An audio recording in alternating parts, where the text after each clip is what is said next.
Bismillahirrahmanirrahim. Assalamualaikum warahmatullahi wabarakatuh. Santriwan dan santriwati dan takin yang dirahmati Allah, semoga tetap dalam lindungan Allah Subhanahu wa taala. Mari kita akan membahas tentang materi geografi kelas 10, yaitu tentang dua hal, yaitu tentang atmosfer dan hidrosfer. Pertama kita bahas tentang atmosfer. Ya, jadi dalam bumi kita ini diselimuti oleh yang namanya atmosfer.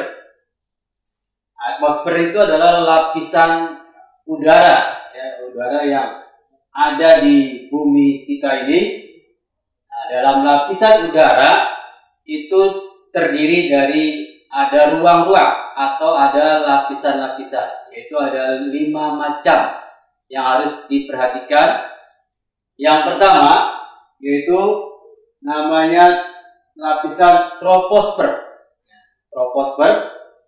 Nah, ini ada mempunyai ciri-ciri. Yang pertama, tebalnya antara 0 sampai 18 km.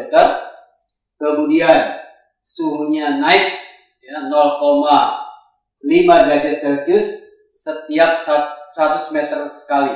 Setiap naik 100 meter itu akan suhunya naik menjadi 0,5 derajat Celcius. Kemudian lapisan yang pertama ini tempat terjadinya namanya cuaca dan iklim. Nah, kita udah tahu di bab yang berikut sebelumnya itu cuaca. Cuaca itu adalah kejadian-kejadian yang cepat atau yang setiap hari ada.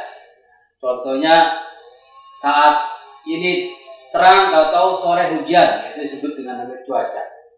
Ilmu cuaca itu di situ kita sudah membahas namanya meteorologi. Nah, kemudian juga ada iklim. Ya, iklim ini terjadinya sangat lama. Iklim itu bisa kalau di kita 6 bulan sekali. Ada iklim namanya tropis, yaitu ada iklim hujan 6 bulan, iklim panas dan 6 bulan. Itu jadi kalau iklim perbedaannya antara cuaca dan iklim, cuaca itu cepat, sedangkan iklim itu lama.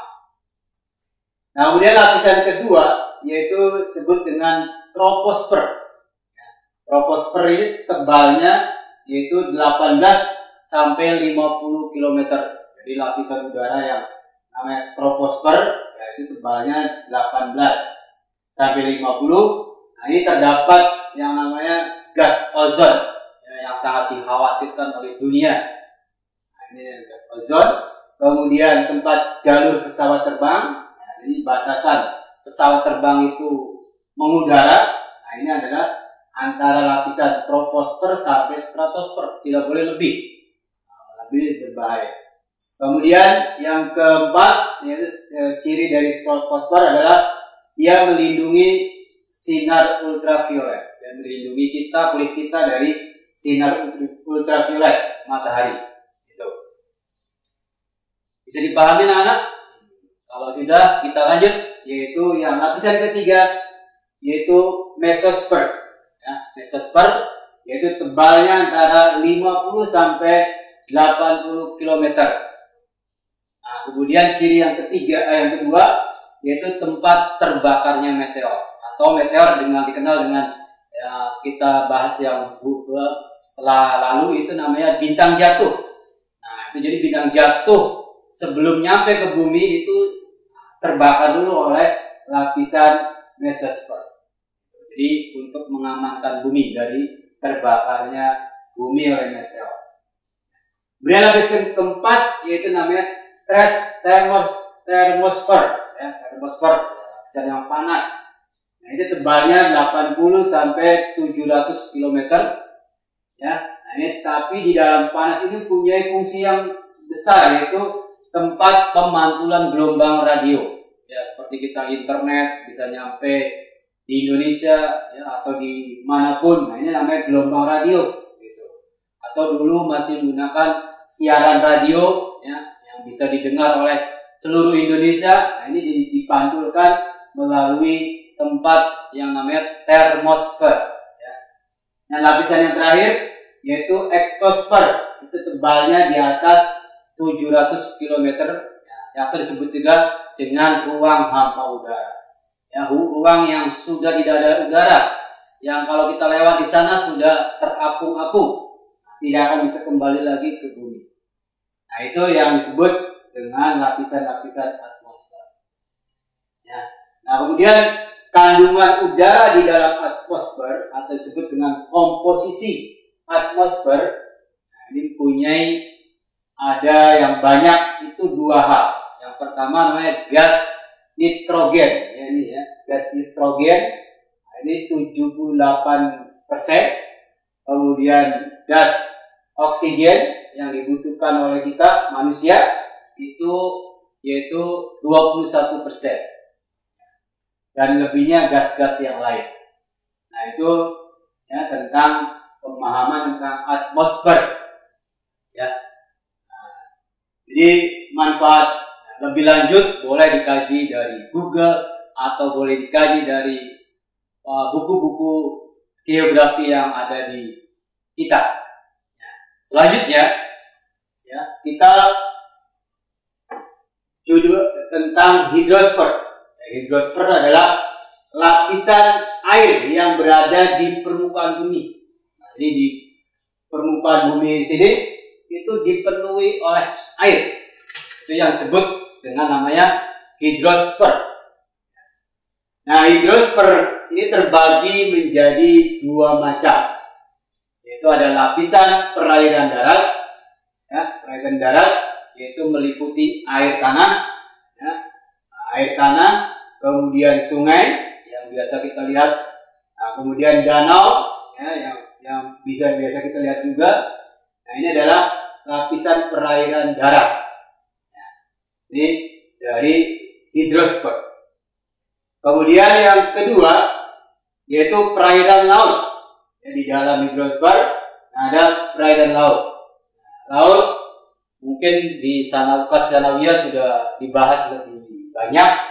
Ya, nah, kemudian di sini laut itu dibagi menurut tiga hal. Yang pertama ada menurut letaknya. Jadi laut itu posisinya di mana? Ya. Nah, kalau posisinya di tepi, ya, ada letak laut, nah, laut di tepi. Nah, itu misalkan Pulau Jawa. Nah, ini bisa, ya, di sini bisa Pulau Jawa. Di sini kan ada lautan. Nah, ada lautan. Di sini juga ada lautan. Nah, ini yang di sekitar pantai. Nah, ini di sekitar pantai. Nah, ini yang disebut dengan namanya laut tepi. Nah, ya, itu salah satu namanya letaknya. Nah, laut tengah, ya. Nah, laut tengah itu bisa di pedalaman, misalkan ada di kali antara kali Pulau Jawa dengan Kalimantan, dengan Sulawesi. Nah, itu ada namanya yang lebih kedalamannya lebih dari, nanti di bawah ini ada kedalamannya lebih dari 200 meter. Nah, itu namanya ada laut tengah juga. Nah, kemudian ada laut di pedalaman. Ya, pedalaman itu ini misalkan nih, ya. Nah, ini di pedalaman, misalkan di sini ada pulau lain, kemudian di sini juga ada lautan. Ini namanya laut pedalaman. Itu biasa atau sering disebut dengan selat lah, antara selat, ya, antara pulau dengan pulau lain kemudian ada lautan. Nah, itu namanya selat atau disebut dengan laut darat. Selanjutnya yaitu yang kedua, laut menurut terjadinya. Ya, jadi proses terjadinya laut itu ada, ya. Nah, proses terjadinya laut itu ada namanya disebut dengan transgresi. Ya. Yang pertama disebut transgresi, yang kedua disebut dengan namanya ingresi, dan yang ketiga disebut namanya regresi. Itu ada laut-laut yang menurut proses terjadinya. Jadi ada proses terjadinya karena genangan oleh air es. Nah, itu jadi ya tadinya semua dulu itu namanya, kalau di bab awal itu namanya pangea. Jadi semua itu daratan semua, yang ada yang yang ada yang terlalu curam, ada yang datar. Nah, kemudian air menggenang melalui banjir es. Nah, itu adalah namanya laut menurut terjadinya ini, ya. Yang ketiga yaitu menurut kedalamannya. Nah, menurut kedalaman ini lautan dibagi ke dalam 4 hal, yaitu ada zona litoral. Nah, ya, zona litoral itu dari antara dari garis pantai, ya, pantai atau namanya 0 meter sampai 200 meter. Nah, ini namanya zona litoral. Ya. Jadi zona litoral itu antara 0 meter sampai 200 meter. Nah, kemudian dari 200 ya, ke atas itu disebut namanya zona neritik. Ya, dari 200 ke atas ini namanya zona neritik. Kemudian dari 200 ke atas lagi, 200 sampai 2500 itu namanya zona batial. Dan yang terakhir yaitu namanya zona abisal, yaitu di atas, kedalamannya di atas 2500. Itu ya, hal-hal yang lain bisa dikaji ulang melalui banyak hal. Sekarang udah teknologi canggih, ya, baik melalui tadi internet, Google dan sebagainya. Terima kasih. Kurang lebihnya mohon maaf. Assalamualaikum warahmatullahi wabarakatuh.